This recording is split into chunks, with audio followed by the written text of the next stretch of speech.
Hey, how's it going, YouTube? Coming at you with a quick short today. This is my 2011 Nissan Altima 2.5 SL, and I was having a weird issue upon startup, typically between a certain temperature range of 45 degrees and 65 degrees Fahrenheit for outdoor temperature, and the vehicle would start from being a cold start, and I noticed that it was having a weird surge in the idle where it would hit a certain area within the temperature of the engine where it would just start to surge, and the idle RPM would just literally surge up and down, probably about between 1500 and 2000 RPM, and eventually it would clear up after a few minutes. After it would get caught in there, anywhere between 30 seconds to 2 minutes, it would start to clear up and run normal. One of the other things I'd like to point out and mention that's worth noting is that whenever I first purchased this vehicle about 12 years ago, I bought it used. It was only 2 years old. It had about, I'd say 30,000 miles on it.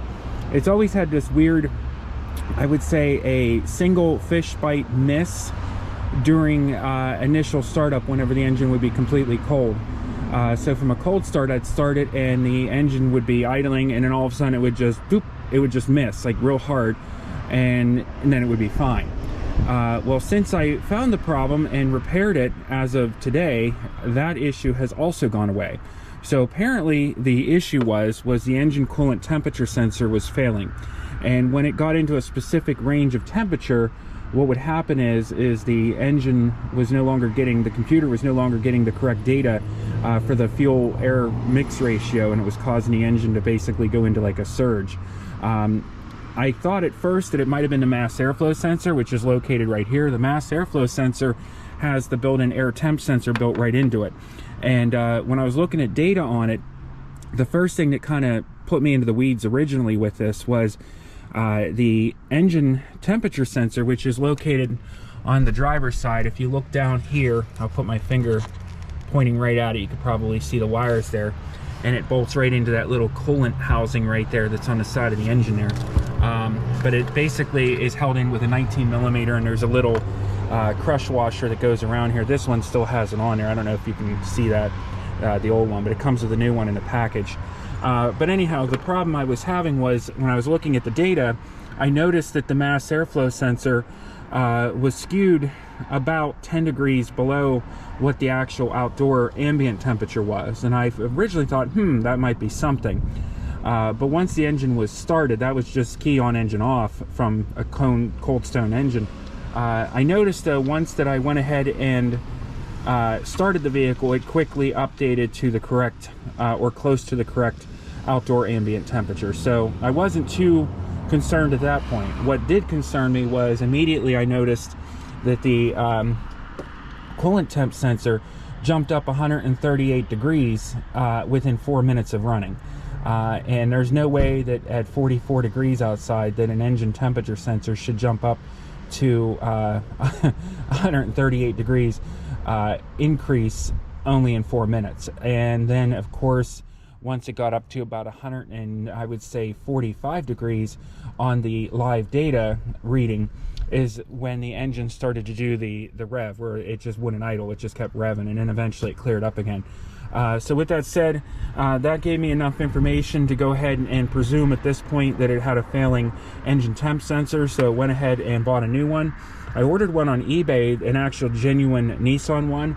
However, as we all know, USPS, for whatever reason, takes an eternity to deliver packages, and currently my package is sitting in Massachusetts, Boston, Massachusetts, pending receiving for the past 3 days. So I didn't want to play around anymore, so I just went up to Advance Auto, picked up this CarQuest Premium one. This is the part number for reference. It's the WTC 1016. WTC 1016. Only took a 19mm to remove it, and then obviously disconnect the electrical connector carefully by squeezing in the tab on the back, lift up.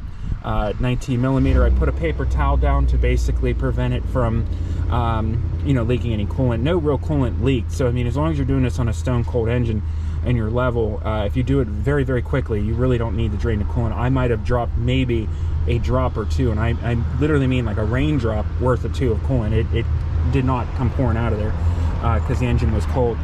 So quickly made sure the new crush washer was in, screwed it in, snugged it down. Don't over tighten it because you don't want to strip it or break anything. Just make sure it's snug. And the new crush washer is obviously on there.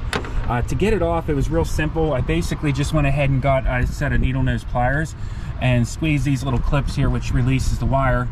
Unplug the mass airflow sensor, which is real easy. You just have to push this little tab in and lift up. Move that to the side. Unscrewed this clamp here on the snorkel with a flathead screwdriver. Pulled that back. Flick these up. If you flick these up for your air filter, this whole thing lifts up, and then where it separates here, it lifts up and then slides this way, and you can get it out of the way. If you come back down here and look straight down in there, there's a 10mm fastener. You want to remove that, and then once you have that removed and the hose is off and the mass airflow sensor is out of the way, you can very carefully then wiggle and jiggle this thing out and out of the way, and that gives you full complete access then at that point to that sensor down there. So wait for that motorcycle to go by. Very busy street today. Anyhow, and then it's just basically the reverse to put it back together. It's just literally a reversal of what you did. You just want to go ahead and screw that back in. Like I said, clean up any coolant that may have dripped, which for me it was very insignificant. And then from there, you know, reassembly. You know, there's some rubber grommets that sit down here. I think there's one here. I want to say there's one back here. I think those are the only two that hold this in. And if you're having trouble getting it back in, just put a little bit of, maybe a WD-40, just a little bit of grease on those rubber grommets, and it helps this push down in.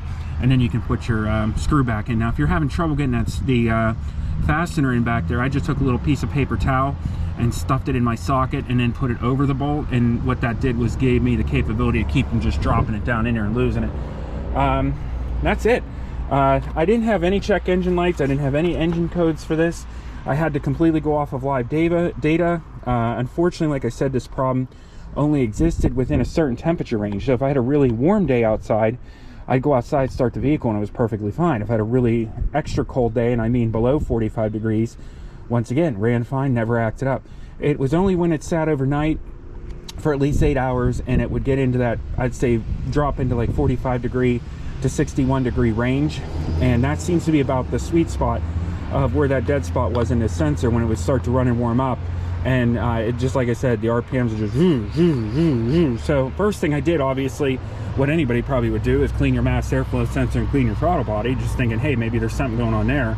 But obviously that didn't fix it, and that's when I finally went and plugged the scanner in and found this to be the problem. So sorry this wasn't exactly a how-to video. It's just a quick pointer. Hopefully this helps somebody out if you run into this problem. Like I said, don't overlook your temperature sensor for your coolant. This obviously is a huge culprit with maintaining the engine, as well as when it comes to maintaining the air-fuel mix ratio. The computer heavily depends on this. So keep that in mind. I hope this video helps somebody out. If it does, please rate, comment, subscribe, and check out my other videos here on my YouTube channel. Thanks for watching, guys.